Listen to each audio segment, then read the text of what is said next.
자, 오늘 하나님의 말씀 본문은 누가복음 2장 8절에서부터 14절 내용입니다. 말씀 제목은 이것이 너희에게 표적이니라. 오늘 주님이 탄생한 날입니다. 성탄절이라고 우리는 부르죠.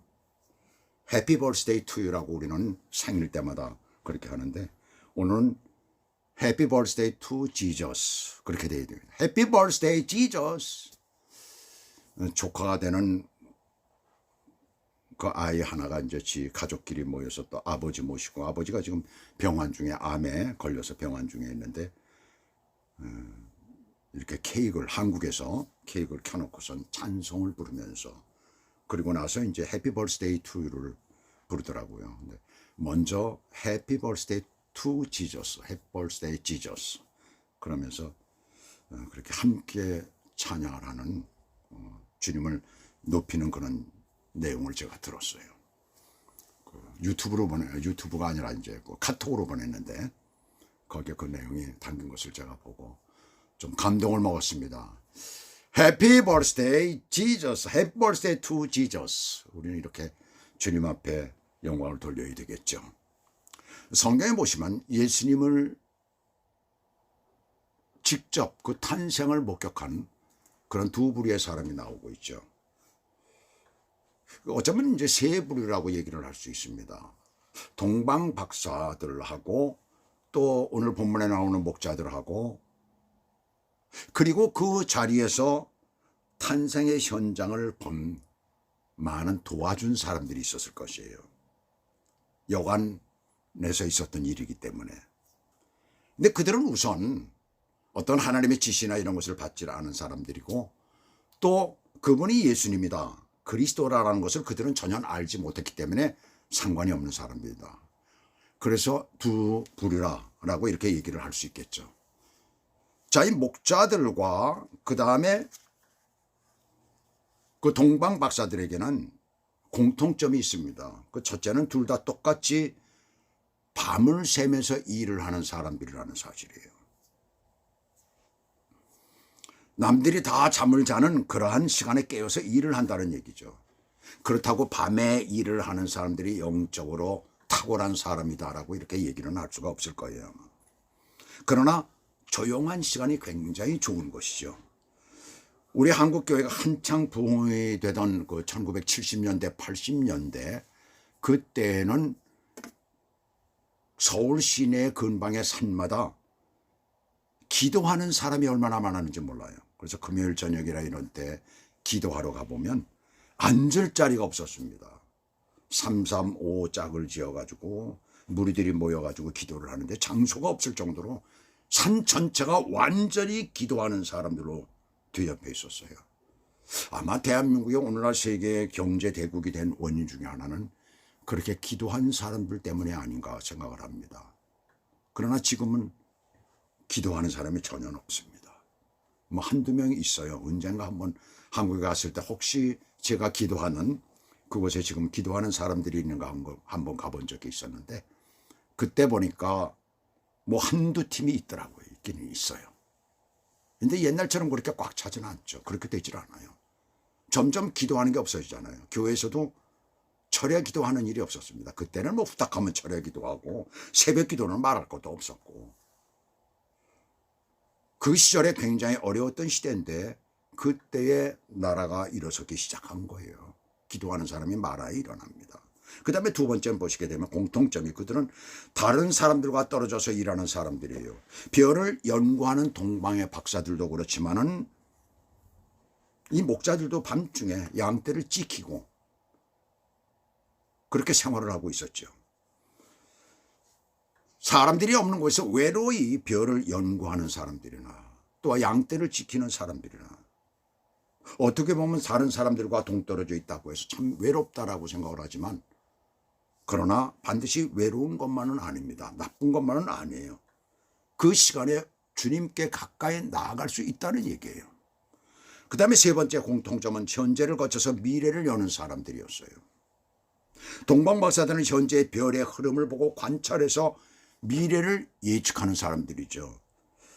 또한 목자들은 현재 재산은 양떼를 지켜서 풍요로운 미래를 소유하는 사람입니다. 미래를 예측하기를 원하고 미래를 소유하기를 원하고 미래를 여는 사람들에게 하나님께서는 예수님의 탄생을 알리신 것이에요. 미래를 여는 사람만이 이 축복을 받을 수가 있습니다. 이들이 본 것이 무엇입니까? 구세주가 나셨는데 이것이 너에게 표적이니라. 표적이라는 말이 여기 나오고 있어요. 표적이 뭡니까? 증거가 되는 표시나 흔적을 말하고 있는 것이죠. 영어 성경에는 사인이라고 이렇게 영어 성경에 나와 있더라고요. 우리는 사인 하면은 뭡니까? 우리 길 건널 때 표시 나오는 걸 사인이라고 이렇게 얘기할 수도 있고, 아니면 또 때로는 또 무슨 어떤 서류에다가 내 그 사인을 갖다 이렇게 했을 때 그것을 사인이라고 이렇게 얘기를 하기도 하죠. 근데 여기는 어떤 표식을 얘기를 하는 거예요. 헬라어로는 세메이온이라고 하는데 하나님으로부터 나왔다라는 그런 나온 표시다라는 그런 의미예요. 그러니까 굉장히 의미가 깊은 것이죠. 그래서 예수님이 태어나신 것은 도저히 일어날 수 없는 그런 사건이 일어났다는 얘기입니다. 그것이 표적이라는 특별한 의미가 있고 증거가 된다는 것이에요. 자, 오늘 그것을 한번 같이 들어가 보도록 하겠습니다. 자, 11절과 12절을 보시게 되면 오늘 다윗의 동네에 너희를 위하여 구주가 나셨으니 곧 그리스도 주시니라. 너희가 가서 강보에 쌓여 구유에 누여있는 아기를 보리니 이것이 너희에게 표적이니라 하더니 그랬어요. 강보에 쌓여서 구유에 누인 아기. 강보는 포대기를 말하고 있죠. 구유는 뭡니까? 가축들. 낙이나 또 소나 양이나 낙타나 이런 것들, 그 가축들을 여기서 말하고 있죠. 그래서 물이나 먹이를 먹이는 그런 통을 얘기를 하고, 여물통이죠, 한마디로. 그 가축의 여물통에 아마도 지푸로 깔고 포대기에 아기를 싸서 누였는데 그것이 표적이라는 것입니다. 그것이 증거라는 것이에요. 왜 그럴까? 이게 도대체 무슨 말이냐? 따뜻한 방이나 병원 침대에 누워서 태어나셨으면 좋겠는데, 그런데 그런 데서 태어났다는 얘기예요. 그런데 마태복음 1장 1절에 보시게 되면 예수 그리스도의 족보에 대해서 나오죠. 아브라함은 유대민족의 국민적 조상입니다. 그래서 국부라고 합니다. 지금도 그들은. 아브라함과 다윗의 자손 예수 그리스도의 세계를, 다윗은 12지파의 그 가운데 유다 지파에 속한 정통의 왕족이에요. 한마디로 예수님은 왕족의 혈통이라는 것입니다. 세상적 족보로는 그렇다는 것이에요. 그렇다면 좀 더 화려하고 따뜻하고 좀 더 안전한 곳에서 태어나셔야 됐을 텐데 그렇지가 않다는 얘기예요. 지금 바로 그것이 표적이라는 것입니다. 머물 곳이 없어서 가축의 여물통에 그 낳은 아기를 갖다 거기에다가 이렇게 뉘을 수밖에 없었다는 얘기예요. 참, 그러니 얼마나 기가 막힌 것입니까? 우리 인간적으로 볼 때도 말이죠. 상당히 기가 막힌 것이죠. 그러나 하나님 편에서 볼 때에, 전능하신 하나님 편에서 볼 때 이 땅에 피조물 가운데 태어나시는데 그렇게 태어나시도록 했다는 것입니다. 그게 표적이라는 거예요. 아이는 낳으려고 하는데 머물 것이 없어 가축의 여물통에 낳은 아기를 누일 수밖에 없었어요. 그래서 미가서 5장 2절에서는 태어나실 아기를 이렇게 예언했습니다. 베들레헴 에브라다여, 너는 유다 족속 중에 아주 작을지라도 아주 작은 곳이라는 얘기입니다. 그 동네가. 이스라엘을 다스릴 자가 내게서 나올 것이라. 그렇죠. 그의 근본은 상고의 태초에니라. 태초 이전서부터 예수 그리스도께서 이 땅에 계셨음을 말씀하고 있는 것이에요. 바로 그분은 하나님이시라는 얘기죠. 베들레헴이라는 작은 동네에서 태어나실 것은 여기서 예언하고 있잖아요. 거기에다가 오늘 보면은 구유에서 나셨다고 그렇게 말을 하고 있습니다. 가축의 여물통, 구유라는 것은 식사통이죠, 한마디로. 이건 메인저라고 그렇게 얘기를 합니다. 헬라어로는 파트너라고 그렇게 얘기를 하는데, 구유라는 그 표현 때문에 흔히 두 가지 오해가 있습니다. 하나는 말구유라는 거예요. 말구유라는 말은 없습니다, 성경에. 어디를 봐도. 여기 본문 이쪽이 누가복음 2장에 구유라는 말이 3번이나 나오고 있지만은, 그러나 말구유라는 단어는 하나도 나오지는 않습니다. 후대의 사람들이 그것을 지나치게 해석을 한 거예요. 잘못 해석한 것입니다. 예수님이 태어나실 당시에 어떤 제대로 된 말이라는 게 없었어요. 그때 당시에 별로. 그것은 군사용으로 쓰였고 그 다음에 사람 운반용으로 그것을 쓰인 것이 그것도 별로 운반용으로 쓰질 않고 전쟁용으로 말을 사용했다는 얘기입니다. 주로 로마 사람들만 가지고 있었지 일반 유대인들은 가지고 있지는 않았어요. 기껏 해봐야 나귀입니다. 말종류라고 한다면. 또 하나의 오해는 흔히 마국간이나 외양간으로 오해를 하고 있습니다. 그것은 우리가 한국식으로 생각을 하기가 쉽죠. 예수님이 태어날 당시에는 아직 짐승들을 보호하기 위한 외양간 같은 그런 장소는 없었어요. 근데 말이 이스라엘에 많이 왔었던 때가 한 번 있습니다. 솔로몬 때예요. 솔로몬이 돈이 엄청 많아지니까 애굽에서 말을 갖다가 병말을 들여왔었잖아요. 근데 신명기서 보게 되면은 신명기서 16장 17장인가요? 예, 17장 16절에 보시게 되면 거기에 하나님께서 뭐라고 말씀하시느냐면 왕들에게 병마를 많이 소유하지 말라고 그럽니다. 왜?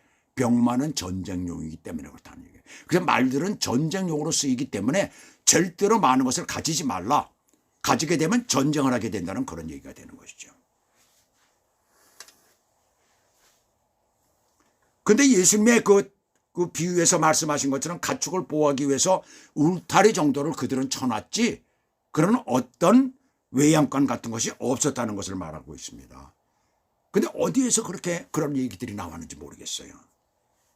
종들이나 짐승들이 밖에서 그때 당시 여관 같은 데서는 들어갈 방이 없게 되면은 종들은 바깥에서 잠을 잤어요. 짐승들과 함께. 그 많은 이제 건초더미들이 있었겠죠. 그 다음에 구유들이 있었겠죠. 예, 식사통들이 있었겠죠. 여러 군데. 그렇게 하면서 이제 주인이나 이런 사람들은 방에 들어가서 자고 종들은 바깥에서 그렇게 자고 가난한 사람들도 방을 차지할 수가 없으니까 바깥에서 잠을 잤었다는 얘기입니다. 그때에 아기가 나왔다는 얘기예요. 아기가 나와서 어떻게 됐을까요? 많은 사람들이 아마 구경하지 못하도록 아마 저 어떤 보재기 같은 거 뭐 큰 천 같은 걸로 아마 둘러쳤을지도 모릅니다. 사람들이 어쩌면 애워싸고 있었을지도 모릅니다. 그렇게 하면서 그 가운데서 아기가 태어난 거예요. 건초더미들이 있으니까 건초더미에 의지해가지고 그렇게 해서 태어났을 것입니다. 근데 성경 가운데서는 전혀 우리가 생각하기 힘든 그런 성화 같은 데 보면 전혀 다른 것들이 나와요. 너무나 많이 미화가 됐다는 얘기죠.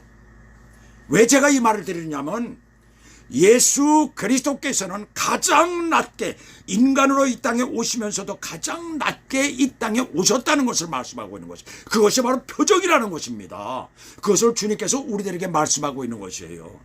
그것을 똑똑히 알라는 얘기입니다. 바로 그렇게 거룩하신 하나님께서 하나님의 아들 예수 그리스도께서 이 땅에 오실 때 가장 낮은 곳에 낮게 그렇게 오셨다는 것이에요. 바로 누구 때문에? 바로 우리들 때문에 그렇다는 것입니다. 그것이 그래서 그것을 표적이라고 지금 말씀하고 있는 거예요.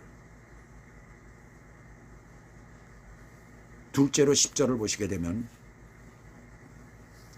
보라 내가 온 백성에게 미칠 큰 기쁨의 좋은 소식을 큰 기쁨의 좋은 소식이라고 그래서 헬라어로 유앙겔리온이라고 이렇게 말을 하는데 온 백성에게 미칠 사인이라는 것입니다. 그것이 좋은 소식이 무엇이? 예수님의 아기로 태어난 것이야. 할렐루야.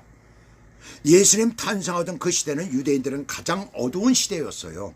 구약시대 마지막 선지자인 말라기 선지자 이후 약 400여 년 동안 하나님의 말씀을 받고 나타난 선지자가 없었어요. 포로 생활 70년을 마치고 돌아온 그들의 삶은 혼돈 그 자체였습니다. 사회적으로나 정치로나 신앙적으로 그랬어요. 더군다나 강대국들에 의해서 계속적인 침략을 받고 예수님이 탄생하실 때는 로마가 이스라엘을 다스리던 그런 시기였어요. 그러한 그들에게 오직 한 가지 희망은 메시아가 오신다는 것이었습니다. 수백 년 동안을 메시아를 기다렸던 것이에요. 그래서 로마의 지배하에서 왕노릇을 하고 있던 헤롯은 유대인이 아니죠. 에돔 사람이에요. 에돔 사람이 어떻게 로마의 지도층들에 잘 보여가지고선 이스라엘의 왕이 됐던 것입니다. 그 헤롯이 동방박사가 왕이 될 사람의 별을 따라 왔다는 소리를 듣고 어떻게 합니까? 모든 대제사장과 백성의 서기관들을 모아놓고 그 사실을 확인하고 찾으라고 하는 것이에요. 이런 연유로 동방박사들이 예수님 탄생하신 곳에 도착한 것은 목자들보다 늦게 도착을 했습니다. 성경이 우리들에게 그걸 말해주고 있어요. 목자가 먼저 예수님 탄생하실 때 갔어요. 그리고 동방박사들은 그 후에 갔어요. 교회 성극 같은 데 보게 되면 그림들이 예수님의 구유에 누워있고 동방박사들이 황금과 유황과 몰약 그것을 가지고서 이렇게 드리는 모습이 나오고 있죠. 근데 사실은 그건 너무나 미화된 것입니다. 사실은 그렇지 못했어요. 한번 생각을 한번 해보세요. 성경에 분명히 나와요. 그때 당시에 이 동방박사들이 어디 들어가는 집에 들어갔다고 나와 있습니다. 집에 들어가. 그것은 무엇을 얘기를 하고 있느냐면 아이를 낳고 나서 산모가 쉬어야 되잖아. 아이도 쉬어야 되고 그때 아마 누군가가 방을 빌려줬을 것입니다. 아니면 성경을 자세히 보게 되면 그때는 이미 훨씬 시간이 지나서 결례도 끝나고 33일이 지나가지고선 아마 자기 집에 들어가 있었는지도 몰라요. 성경을 보니까 그렇더라고요. 아, 이거 굉장히 우리가 연구해야 될 부분이로구나. 근데 우리 성극 같은 데서는 우리 모든 지금 현재 돌아다니는 것들을 보게 되면 전부 다 그렇게 미화를 시키고 있습니다. 아니에요. 얼마나 주님께서는 힘들고 어렵게 이 땅에 오셨는가를 우리들에게 말해주고 있습니다. 바로 누구십니까? 거룩하신 하나님이시오, 전능하신 하나님이시오, 온 우주 만물을 창조하신 우리 인간을 만드신 그분이 아기로 이 땅에 오셨는데 아주 비참하게 오셨다는 얘기예요.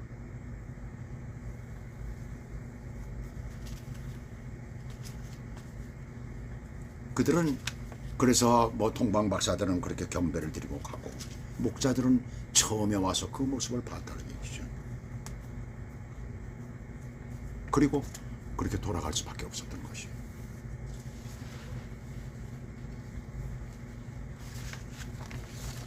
그렇습니다. 유대인들은 오실 메시아를 자신들이 받고 있는 정치적인 억압에서 생활의 가난에서 해방시켜줄 분으로 기대를 했었어요.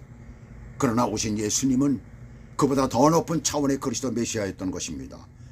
그리스도는 히브리어로 메시아와 같은 말이지요. 뜻이 뭡니까? 하나님으로부터 기름 부음 받은 자. 예수는 히브리어로 여호수아에 와전된 것으로서 여호와는 구원이시다라는 그런 뜻을 가지고 있습니다. 사람에게 가장 근본적인 것인 영원히 구원받는 것이죠. 영원히 죽을 수밖에 없는 인생의 영원한 생명을 얻는 것보다 더 귀한 것이 이 세상에 어디 있겠습니까? 그 놀라운 소식이 바로 기쁨의 소식이 되는 거예요. 그 소식은 사람을 가리지 않습니다. 온 백성에게 누구에게나 해당되는 소식인 것입니다. 그래서 예수님께서는 아주 낮고 천하게 이 땅에 오신 것이에요. 누구나에게 해당되기 때문에 그렇습니다. 그래서 큰 기쁨의 소식이 바로 사인이 되는 거예요. 표적이 되는 것이에요. 마지막으로 13절 14절을 보시면 이런 말씀이 나오고 있습니다. 호련히 수많은 천군이 천사들과 함께 하나님을 찬송하여 이르되 지극히 높은 곳에서는 하나님께 영광이요 땅에서는 하나님이 기뻐하신 사람들 중에 평화로다 아니라. 천군 천사의 찬송의 소리는 태어나신 아기 예수님은 바로 하늘에서 하나님께로부터 오신 분이라는 그런 사인이에요. 자, 여기 14절 앞부분을 보시면 지극히 높은 곳은 하나님께 영광이요 하나님의 이름을 빛내는 것이라는 거예요. 만약 제가 오늘 대통령을 만나게 된다면 그 앞에서 뭐라고 인사합니까? 대통령을 뵙게 돼서 영광입니다 라고 하지요. 대통령을 뵙게 되어서 제 이름이 빛이 났다는 그런 뜻이에요. 전혀 예상치 못했는데 어떤 큰 상을 받게 되어서 이 상을 받게 되어서 제게는 영광입니다. 이 상을 받게 되어서 내 이름이 빛난다라는 그런 말이에요. 또 다른 의미로는 분이 넘친다는 것입니다. 데살로니가전서 2장 19절 20절에서 사도 바울은 성도들을 향하여 이렇게 말을 합니다. 우리의 소망이나 기쁨이나 자랑의 면류관이 무엇이냐? 그가 강림하실 때 우리 주 예수 앞에서 너희가 아니냐? 너희는 우리의 영광이요 기쁨이니라. 무슨 얘기입니까? 성도들은 장차 목회자들의 영광이라는 것입니다. 성도들은 그렇다는 것이에요.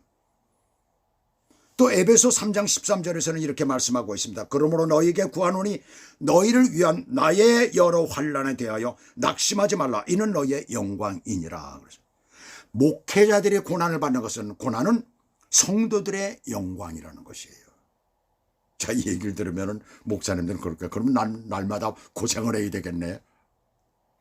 날마다 고생해야 되겠네 아마 이런 얘기할 거예요.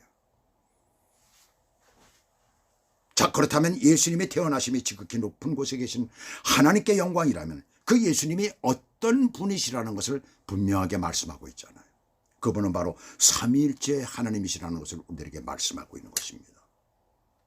우리는 그런 분을 지금 믿고 있는 거예요. 이 땅에 육신의 몸으로 오셔서 십자가 못 박혀 죽으셨다고 해가지고 힘없는 예수님이 아니라 전능하신 하나님이 그렇게 이 땅에 오셔서 우리를 구원하시기 위해서 강보에 쌓여서 그렇게 태어나시고 그리고 결국은 십자가 못 박혀 우리 때문에 죽으신 것입니다. 성자 하나님께서 육신으로 오셨기 때문에 최고의 존칭으로 하나님께 영광이라고 천군 천사들은 그렇게 찬송을 불렀던 것이에요. 왜 우리를 만드신 하나님께서 직접 이 땅에 오셔야 했습니까? 완전한 인간으로 완전한 하나님이 이 땅에 오셔야 인류의 죄를 대속하실 수가 있기 때문에 그렇습니다. 한 인간이 오게 되면 한 인간의 죄뿐이 되질 않죠.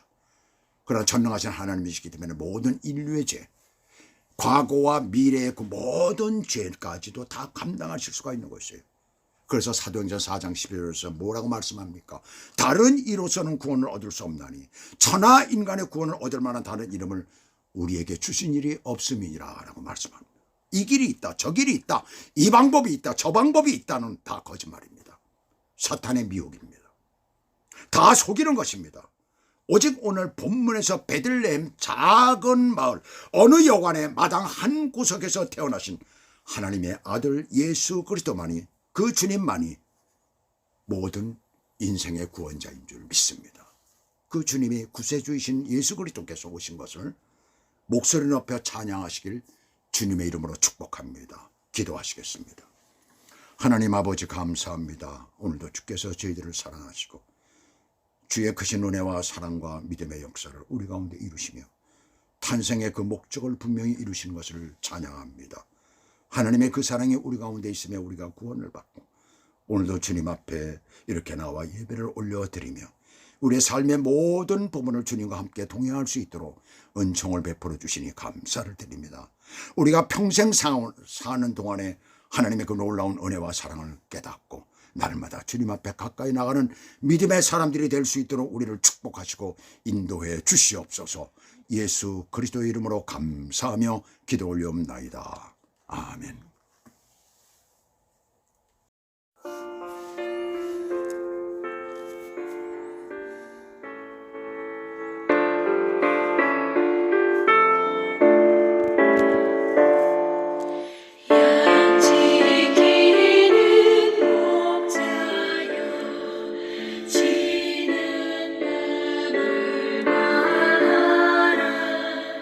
멀리서 온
예루살렘 성의 곁에 섰더니 보다 하나 이들이 그 묘한 소리로 부르는 찬미 소리 참 좋아하노라.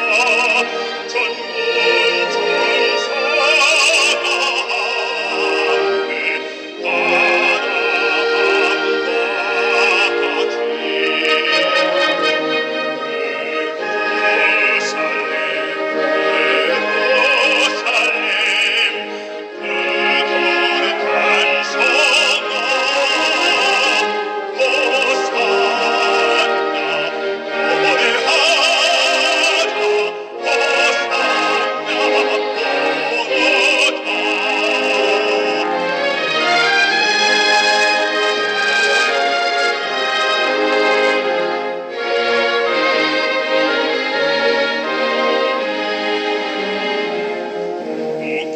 우리 다시 변하여 이 세상 보려고 호산나 찬미 소리 들리지 않는다.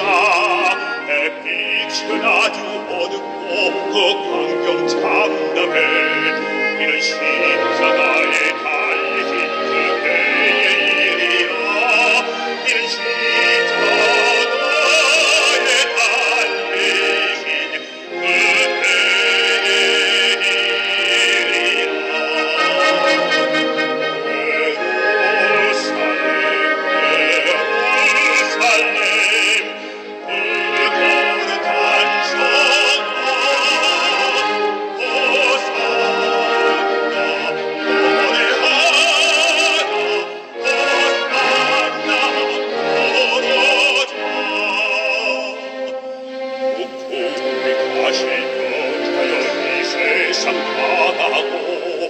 그 강에 내가 보니 그 유리 바다와 그 후에 바다 영광이 다 장래이지. 그 속에 들어가는가